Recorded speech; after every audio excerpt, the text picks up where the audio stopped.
A German lieutenant, for years on multiple fronts, watches a black American tank crew keep firing from the open after their Sherman is knocked out. Later, as a prisoner, he admits, "Only once have I seen a tank crew as full of fight as that one.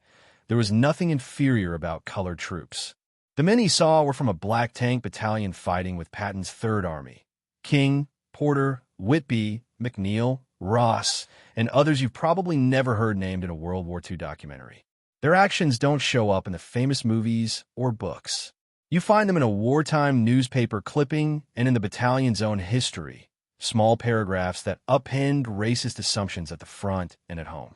If you want more of those buried records brought to light, the full video on my channel tells this entire story, start to finish.